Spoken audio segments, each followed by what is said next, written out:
Good morning. We are honoring our first speaker as a 2021 Elliott School One to Watch, but I have been watching Jen Liss for a long time. During her time in the Elliott School, Jen stood out. For one, she had blue hair. It wasn't brassy, screaming My Little Pony blue. Somehow her blue hair looked natural. Jen clearly understood personal branding and the power of self-promotion. Later, I found out she was a hairstylist, putting herself through college, running a small business. In ad copywriting class, Jen immediately caught the eye of my mentor, my copywriting mentor, Steve Hobson. As the Associate Creative Director of Koch Creative, Steve offered Jen an internship and then a job. And I can think of no better gift for a student than to gravitate toward a good mentor as they leave the Elliott School. Being a copywriter for Koch Creative was just a piece of what Jen has done. During the first wave of coronavirus, Jen started the Creative Commute community, which was part podcast, part virtual community, and always challenging members to jumpstart creativity and fill your life with more silliness, truth, and joy. Since graduating from the Elliott School, Jen has consistently agreed to critique final campaigns in ad copywriting class, which is invaluable to the students, and always perfectly balances encouragement with hard kill your babies critique. Now in Portland, Oregon, Jen's life has taken some amazing twists and turns before, during, and after her time in the Elliott School, but I am so honored to introduce and welcome Jen here today as one of our 2021 One to Watch and hear what she has to share.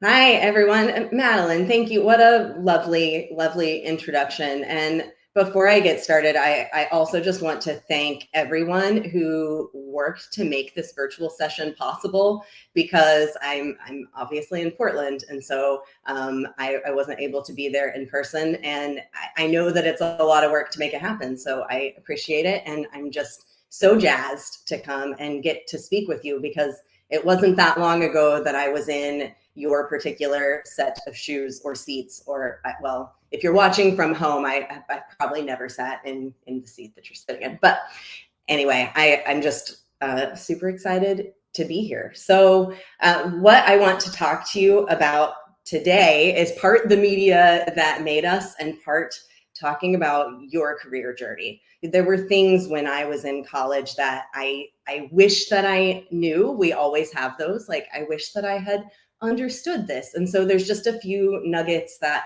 when I thought about what I wanted to talk about today, I was like, I would just love to impart a little bit of this. So that's the plan for today. And I guess we'll just dive right in. Actually, with a question. We're going to start with a question, which is, when you think of the media that made you, what is one thing that comes to mind? Now, I know we're virtual, so you may or may not be able to share. If you're able to share in the chat, just type it in real quick. If not, just think of something. You know, what is, I know this is the theme, so it's something that you've been thinking about a little bit, but like, what's one thing? Was it a show growing up, or maybe not a show, but some other form of media? What is that one thing that comes to mind for you? For me, it is a big Zenith TV.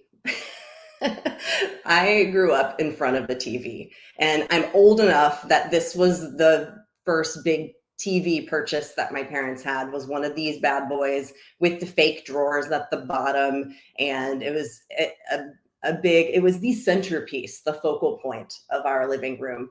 And I loved TV. I watched so much TV. It started with shows like Cheers and All in the Family, Golden Girls. I was a huge Mr. Ed fan. Some of you are, I'm sure that most of you are too young to know. Sure, the Golden Girls has stood the test of time, but Mr. Ed, good classic. And, you know, from there, it turned into, as I got a little older, it evolved into Home Improvement, Step by Step, Family Matters. And, you know, all of these wonderful shows that like I grew up, these just were such formative shows for me. As I became a teenager, I became too cool for those. And it was all about MTV and Road Rules and uh, Daria. All of these are probably still, you know, this is ancient history, right? But for me, these are the things that made my life. I mean, mostly it was family sitcoms. We just watched so much of that. My life was spent in front of the tube, as we called it, because TVs used to actually have giant tubes in them. If I wasn't watching one of these shows, I was probably sitting in front of the tube playing Super Mario Brothers. And that has stood the test of time. But, you know, I was obsessed with the TV until the internet came along. And once the internet came along, I was all in. I have not left a computer since. I'm huge internet nerd from the very beginning. My dad was one of the first people to get a computer. He was completely obsessed, and so was I. And the internet was this whole new world where I could chat with people from all around the world. And I spent every waking moment when not at school on the internet. In fact, I got to know my own husband on AOL Instant Messenger. I have an AOL Instant Messenger tattoo. Like it's a real thing. Like I loved the internet and the internet loved me. And yet somehow I did not see, this is America Online, AOL Instant Messenger for those who don't know, but that little yellow guy, that's what I have tattooed on me. And it was an important part of my life. But somehow I never, at that age, I didn't understand that this thing that I enjoyed for fun, this thing that I loved, both TV and the internet, that these were things that could be my career. They seemed like the thing that I was doing for fun. And it just never occurred to me. Really, it took me until the age of 32 to start to realize this. And that's not too late. It's never too late. And I think I'm still realizing this idea that, wow, something that's cool and fun for you could be a career. But alas, I didn't quite understand that something that I was personally so passionate about could be a job. And so, you know, I sailed out on into the world. I would like to go back and actually introduce a couple things about myself that Madeline did such a beautiful job of introducing me. But proud Elliott School of Communication alum. I'm sporting my WSU shirt today. And, you know, I went back to school. I was a hairstylist and I went back to school. It's something that I did at 32 years old. You know, I sailed out on this journey out of high school of, you know, going out and becoming a hairstylist. And somehow I've ended up on this path that has led me to, strangely, a lot of internet and TV fun. But I never would have guessed that where I've landed was where I would go. So what I hope today is to share some lessons with you that can possibly help you to navigate your career. And these nuggets that I'm going to share with you today are really, really important, especially today, because the future is far less certain than any happy ending in a situational family comedy.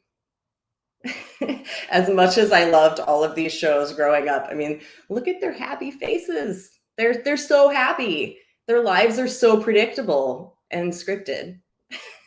I grew up with these people who, you know, everything was scripted, but life is not like that.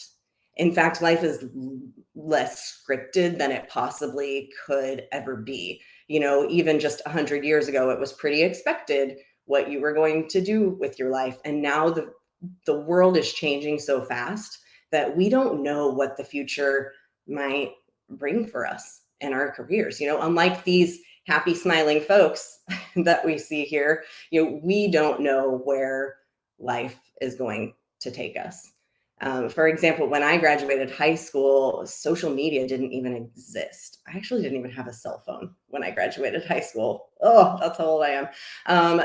But now social media, as you know, as communication students, it's the lifeblood of brands. Like, we can't imagine life without it. We can't imagine marketing without it. It touches everything. And, back to TV, Netflix completely disrupted the TV that I knew and grew up with, probably even your youth.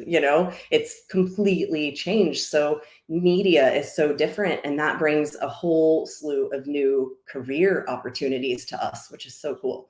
So who knows what tomorrow is going to bring? And I guarantee, because I've said it multiple times, at some point you're going to be at work and thinking, I never thought I'd be doing that. Like, I never thought that this would be part of my job. And it's inevitable. It's exciting, and it's a little bit terrifying, right? Like, I don't want to terrify you before you leave college, but it's life is ever changing. So what I want to share is a couple things that have helped me navigate a very interesting career with lots of these I don't know what I'll be doing, I don't know what to do next moments on this career path that I've had that's changed course multiple times. So what I want to share with you is something that I'm calling the 4 C's along your career journey. So let's start sailing the 4 C's. Those 4 C's are creativity, curiosity, courage, and clear communication. Now, I realize that the saying is sailing the 7 C's, but 7 seems like a lot to remember. I like the number 4. I do realize that clear communication could maybe be like 4.5, but we're going with 4. It's the 4 C's. And I popped ahead. Sorry. Excuse me. These 4 things are, whether I did it intentionally or not, mostly unintentionally, these are things that have been very pivotal in my life. And whatever I do, when I look back at the really, really important moments in my life, and I think you can look at a lot of people and see that these things are really, really important. So what I would like to do is actually cover 2 of them fairly quickly, and then I want to cover the other 2 together, and there's a reason for that. So first, creativity. Now, Madeline shared that I had a group called The Creative Commute. I have a podcast called The Creative Commute. I'm very passionate about creativity. And the thing that I'm most passionate about with creativity is that we're all creative. I firmly believe this. And I hope, if I asked the question today, how many people here consider yourselves to be creative? I hope that every single one of you raises your hand. And I don't care if you're a mathematician or an accountant or going to the communication professions, an account manager. I've heard so many account managers say, oh, well, let the creatives do it, or I'm not creative. It's like, no, we all are born with creativity. That's actually what makes us different from other beings in the world, is the fact that we are creative.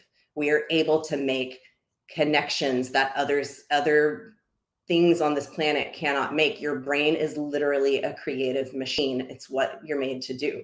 So whether it's making a new connection, coming up with a new idea, solving a problem, you're continuously using your creativity. I think sometimes we think of creativity as like painting, right? But it's not. And graphic design is an amazing profession, and some of my favorite humans are graphic designers, and that's so creative. But we can all be applying creativity in whatever it is we do. So whatever you're studying and whatever you're drawn to, just remember that and continue to feed your creativity. It's so important. And we all feed our creativity in really, really different ways. We have to feed our creative soul. Maybe that's for you just taking a walk every day. Maybe it's learning something new. I have a coworker who told me last night he's taking violin lessons with his 21-year-old daughter, because that's something that they can do it together. That actually feeds his creativity and his joy and love. Those things all go together. But maybe it's just frolicking or there's so many, meditating, all of these different things will feed your creativity. So just always remember that that is a really important part of your life. It's easy to forget the importance of that. It will make you happier at your job, no matter what you're doing. And it will also help you see when you're feeding your creativity and you're in this place of happiness and joy, which is what you're feeding your creativity does for you, you'll see new opportunities come your way. I guarantee it. So creativity, super, super important, but also clear communication. You are here at the Elliott School to learn how to be a good communicator. And you're likely already a good communicator. That's why you ended up in a communications program. But something that's important to remember is that it puts you ahead of 99% of people. I'm not a math person, so take that figure with a grain of salt. But people don't know how to communicate. And we live in a world where clear communication, understanding the importance, the nuances of communication is so stinking important. You are leaving this school with a superpower. Your professors are legitimately preparing you to go out into the world. Do not underestimate how powerful, clear, understood, strategic communication is in any career. Any career. When I was a hairstylist, clear, strategic communication, so important. It doesn't matter if you decide that a communications specific job title isn't what you end up doing. What you are learning here in this college is so, so valuable, especially today, where we're communicating via the internet a lot, and so keep that in mind. Clear communication was applicable, of course, when I was a copywriter, but it's really important as a creative strategist, which is also a role that I've worked in. And I just started a new job 2 days ago at HP, Hewlett Packard. Where's my new I got to rep my new laptop. Hewlett Packard as an employee experience communications strategist. Longest title ever, but I mean, you betcha that communications is really clear. Communication is so important. So all of these things that I'm going to talk about are vital navigators for you, I think, in your future career. No matter what, they've all been key to my success. Feeding creativity, truly understanding the importance of clear communication. So now that you understand these two superpowers that you already have, you have creativity, you're here getting equipped with clear communication with your college degree and all of the courses that you're taking. Let's talk about the other two. Curiosity and courage. I want to spend some time talking with you today about these two specifically because they can't really be taught. I mean, how do you teach curiosity? How do you teach courage? Actually, if they can be taught, I'm totally actually up for a challenge on that. But I personally believe that they can be practiced. You can continuously find them, but you're not going to find them out in the world. You're not going to locate courage. You can't purchase courage. You can't purchase curiosity. You can't find it in a book. You can find it in yourself. That's where you find curiosity and courage. And if you do, if you continuously seek those two things out, you will unlock so much potential. This is the good stuff. You know, and it's really easy to ignore one of these things, which is curiosity. And it's really easy to avoid the other, which is courage. You know, we'll find any excuse we can to not have the courage to do a thing that we really kind of want to do sometimes, because there's fear and all the things that come up. But these two things really go hand in hand. And I actually would love to share a few real world examples about that. So personal example actually from right here at Wichita State. Sorry, this is just a blank slate. You can go to me, thank you.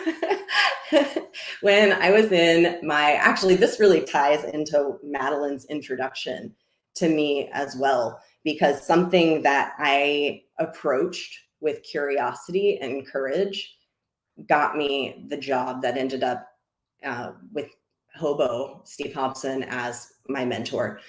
Would not have happened if I hadn't approached a very specific situation with those two things. So when I was in my final semester at the Elliott School, I was in a class with Sandy Sipes. I don't know if Sandy's still teaching, but she gave us extra credit for attending a career fair. And I did not want to go to this career fair, but her class was in business communications, and you betcha I was very introverted and shy, and I did not want, I needed the extra credit.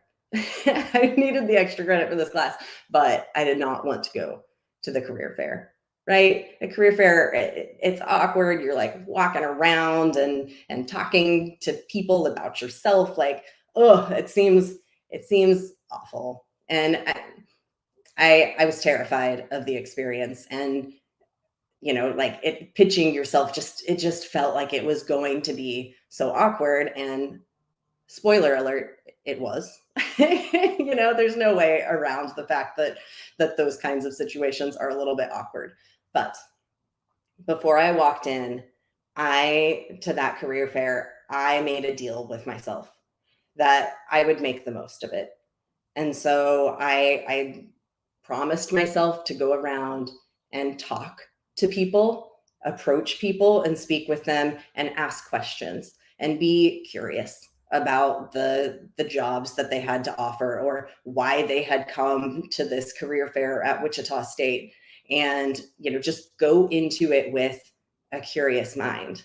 And strangely, or not so strangely, that curiosity helped me beat the fear that I had. And I actually kind of had a good time. I got to laughing with some of the people who I went around and talked with, which this is not, mind you, this is not something that I had ever done, ever, or would consider placing myself in this situation before. But just going in with that, hey, I'm just going to be curious. It ended up being a really fun time. And there I spoke with a couple people who worked at Koch Creative Group. And a couple days later, they asked me to apply for a role, which I got. And 7 years later, I just left Koch Industries. I worked there for 7 years and loved my job and learned so much along the way. So the curiosity, it unlocks doors that you didn't even know existed. If you're curious about something, it means that you're interested in it, that you're ready to learn. It makes you open. And suddenly you see space you see a new door pop up, you know, like it's just, you didn't even know that was there.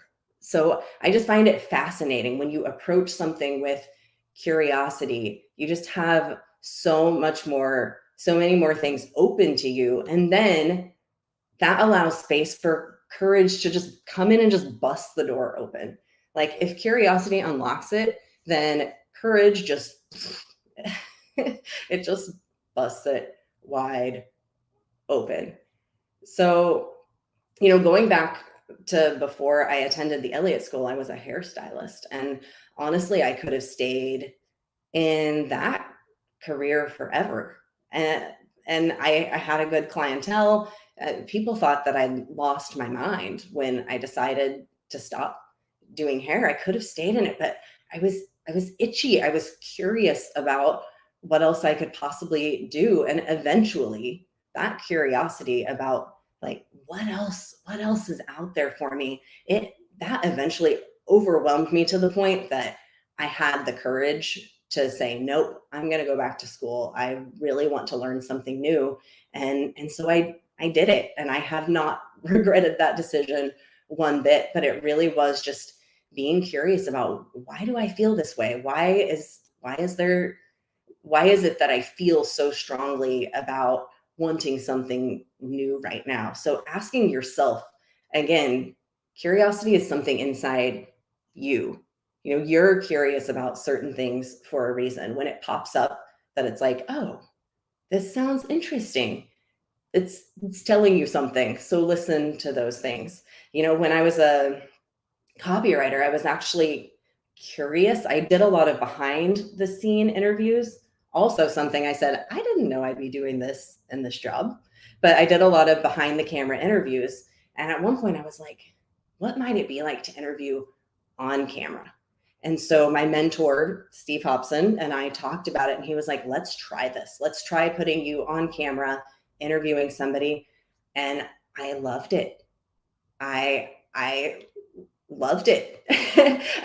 But this exploring that curiosity and trying something new, eventually it gave me the courage to start a podcast, to do the creative commute, to speak in front of you today.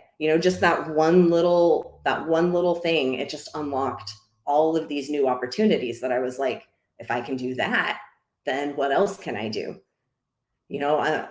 Another thing, like also while a copywriter, I got really curious about writing web pages.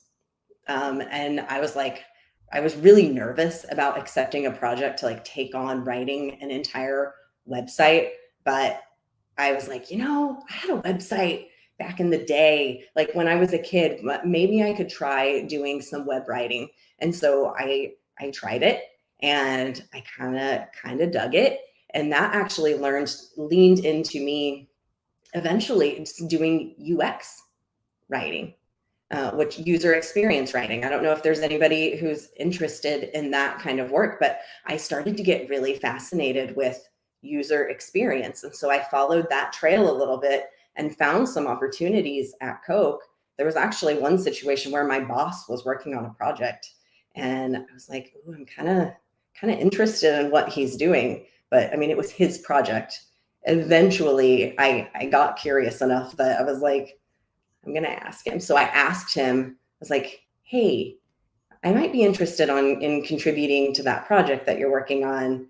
And he was like, please, I do not like this. I'm not into this kind of UX writing. I don't want to do it. Take it.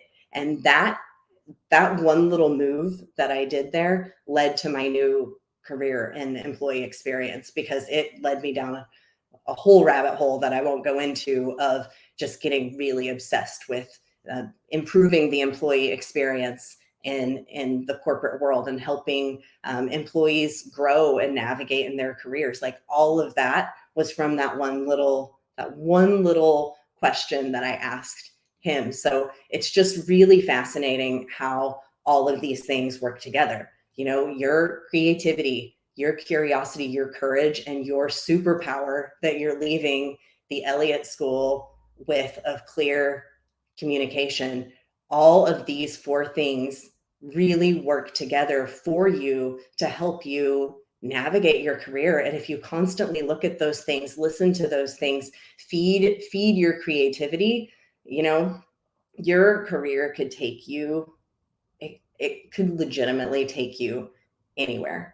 I would have never guessed the different directions that my life has taken. And I know I'm not done. I know that I'm going to probably explore some other things too. I think that leaving yourself open to that is really important. So I encourage you to consider what these things mean for you and how you can apply the 4 C's in your own life. Oh, I see somebody said that Sandy is still teaching.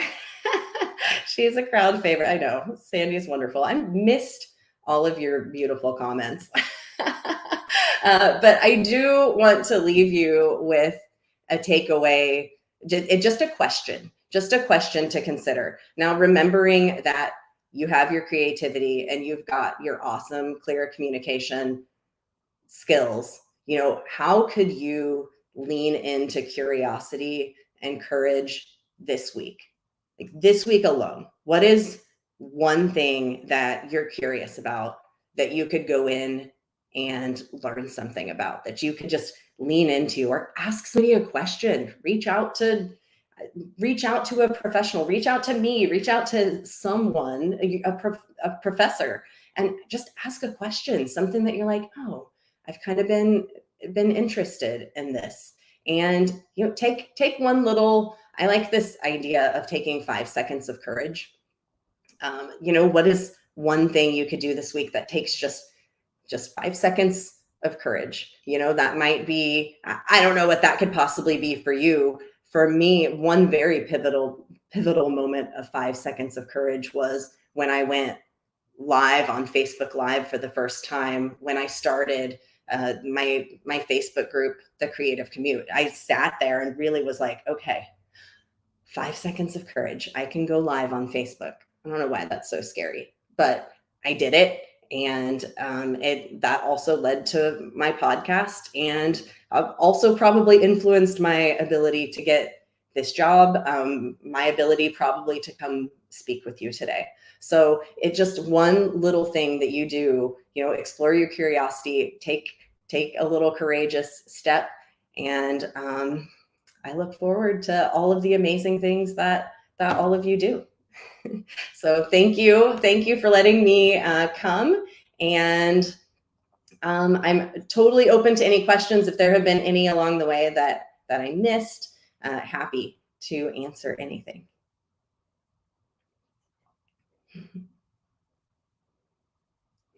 What made you decide to start the Creative Commute? Yes. Okay. The Creative Commute. I know I didn't go into that in this presentation because it can go down a real rabbit hole, but the Creative Commute. So last year, when we were all going to be working from home, we at Koch, we previously were not working from home at all. So it was very strange to wake up know the weekend ahead of time, know that I was going to wake up on Monday morning and work from home. And it just felt like the world was really out of control. And I just felt like I needed something happy and positive. And so I was like, you know what? I'm going to have 20 extra minutes on my way to work and on my way from work that I'm not going to be driving. So that gives me 40 extra minutes a day. What could I do with that time that could make me feel good, that could help my creativity, my joy? And so I decided I would take that 40 minutes, 20 minutes to, 20 minutes from work, and do something creative. And then I got to thinking, well, gosh, maybe other people want to do this too. So I started a Facebook group, invited 11 friends, and I went live. Like I talked about, took that 5 seconds of courage. I'm like, push the button, and I went live, and I issued a challenge to make something magical. That was my challenge, was just make something magical. And it was awesome. Throughout the day, more people were getting invited to the group, and people were posting drawings of unicorns and stories. And I think somebody even did a skit. It was awesome. And so we did that for a full year. I think I stopped going live in the mornings, back in March. It just didn't feel like we needed to be connected on as much as we were. But the Creative Commute is still a thing. It's just we just moved to Portland, and I needed some time to change jobs and things. But it's going to continue to be a part of my life because I loved it so much, just finding ways to encourage people as I've encouraged you in the presentation today, to just keep feeding your creativity. It's so important. What's it like? That is a really good question. So I'm working for HP Hewlett Packard, and I'm brand new. I'm brand new. So I'm only on day 3 today. But I feel like so far, it feels like, I mean, technology is inherently really creative, so I feel actually like I'm surrounded by really creative people. My role actually sits on the HR team. My goodness, do you think I ever thought I would work for HR? Like, I would have thought that sounded awful, but there's a surprising amount, particularly in strategy. There's a lot of creativity and really, really strategic communication that you do in those kinds of roles. So I think that, it's a big shift from copywriting, which was strictly, creativity all day, every day, writing scripts and headlines. So it's using my creativity in a different way, but I still feel like there's a lot of creativity being used. And I mean, throughout the company. I found it really interesting yesterday. HP announced that they're really going into the gaming world. I mean, that's full of creativity. So, I mean, maybe that's even a creative avenue that they're taking their business. So I hope that answers your question, Mr. Eric Wilson. Hairstylists tend to be good listeners. Did you learn anything about listening when you were a stylist that you use today? Yes. That's such a good question and such a great point, because listening is so important. And I think that things that I learned as a hairstylist are incredibly applicable. In fact, I brought up some of that in my job interview for this recent role. I said, when I was a hairstylist, people would come in and they want a certain thing. Hey, I want my hair to be purple. But I would look at them and be like, ooh, purple does not go with your skin tone. So I would have to, dig in and find out, okay, why do you want it purple? What is it that you like about that color? Find out, like, what don't you want? Asking a ton of questions to truly understand, okay, what is it that they're really looking for? So I can find that little nugget of truth, and then suggest something that will be better for them, that would also make them happy, because I'm not necessarily suggesting purple for that particular person. Actually, purple's a great color for almost anybody. So I just said it because it's my hair color. But anyway, what I'm getting at is that listening is incredibly important to communication. Hearing, being curious and really asking lots of questions gets you to those little hidden truths that you might not have known otherwise. What people say on the surface is not always actually how they feel. So you have to start asking a lot of questions. And part of that's because they haven't thought about it themselves.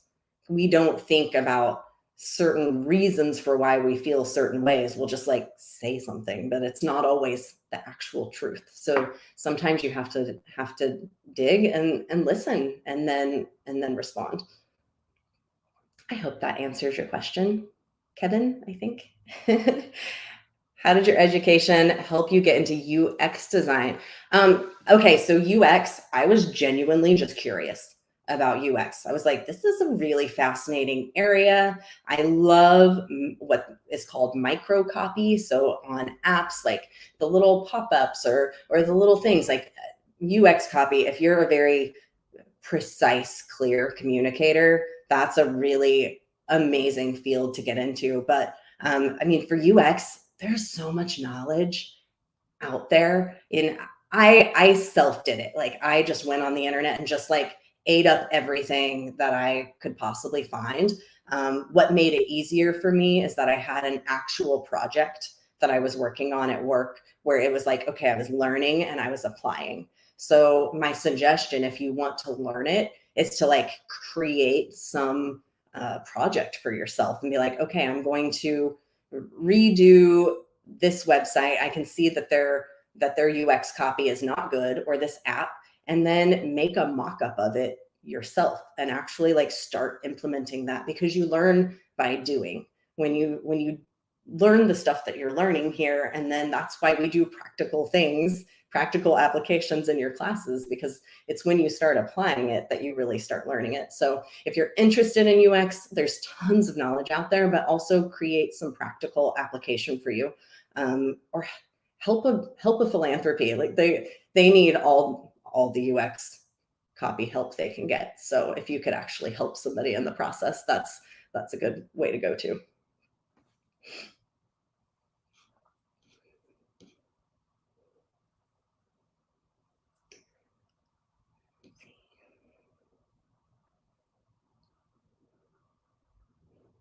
Oh, James had a question about curiosity and a tip that you can use. Yes, 5 seconds of courage. That's really all it takes. And if you like get it down to that 5 seconds, it's like you can just pop it. I mean, it's interesting how quickly you can just make a decision and do a thing and overcome the fear. If you're like, okay, I'm just going to take 5 seconds, do the thing, and then it's done. And it's like, oh, well, that wasn't so bad. It's silly. Our fears and our brain just get really out of control.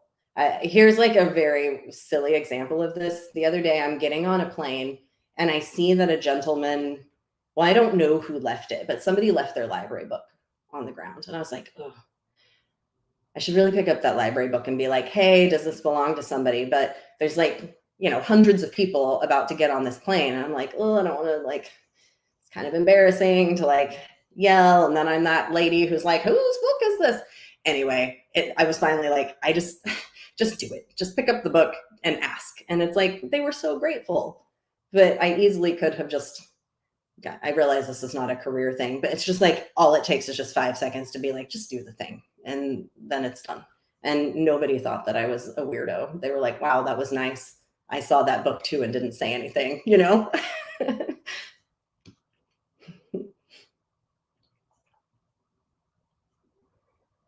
Thank you for your awesome questions.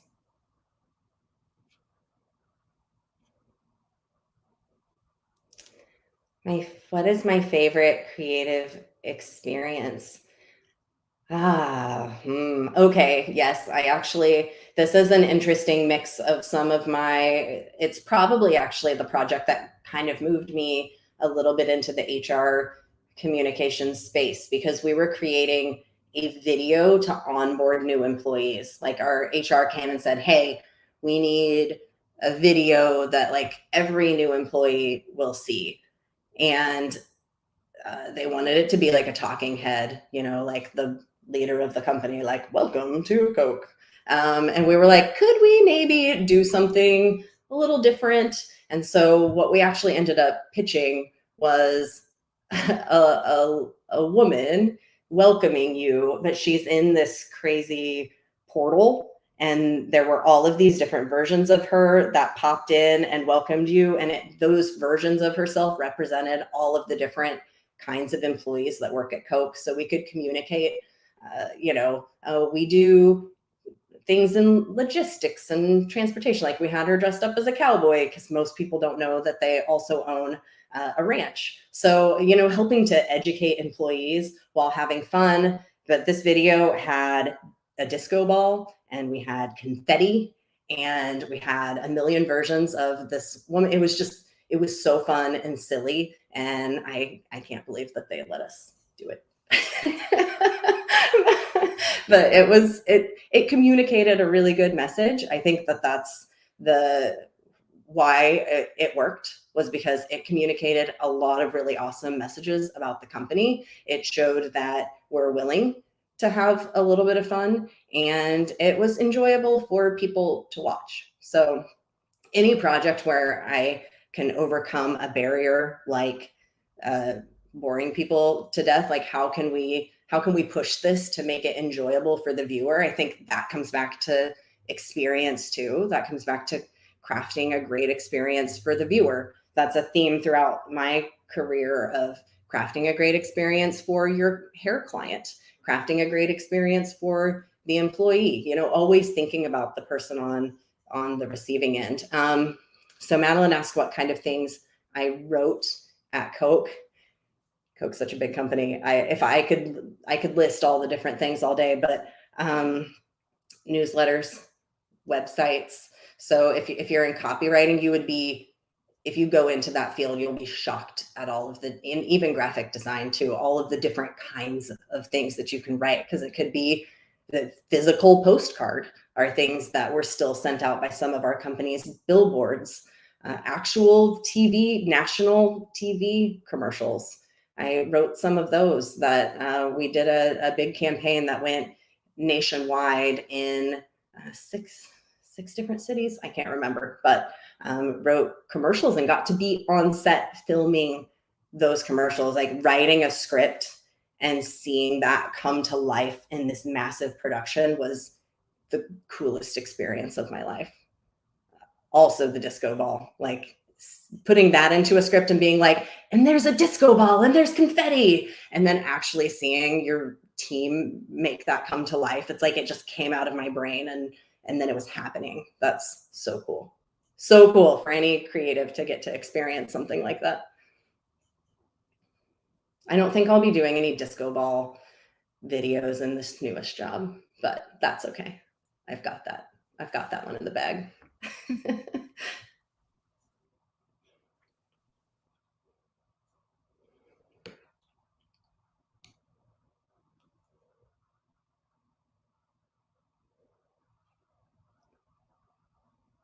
Any other questions? I hope you're all going to take some awesome bit of creative action and explore your curiosity and learn all the communication things, because it's really going to help you in your future.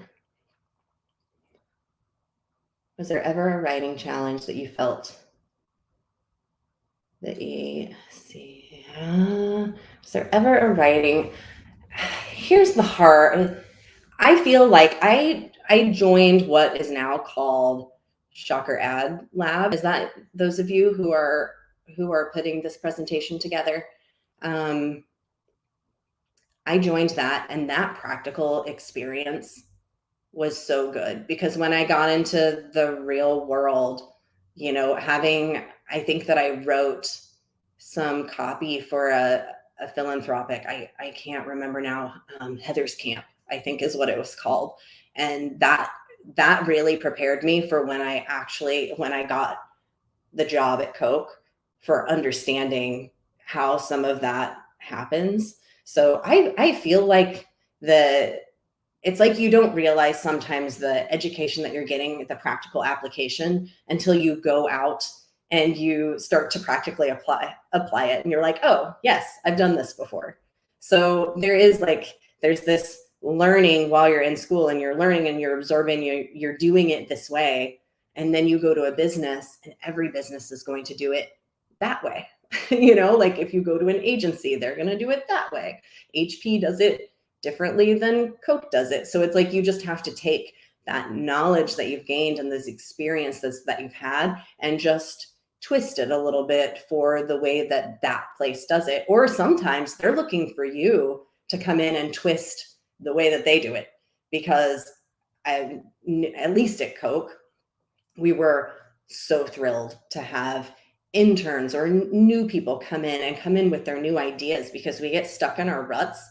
So your fresh perspective, if you're questioning something, if you're like, why are they doing it that way? Ask, because they might be like, oh yeah, we could do it differently. And any good place that you work for, any place that, you know, really values their employees and their input, they're going to appreciate those kinds of things from you.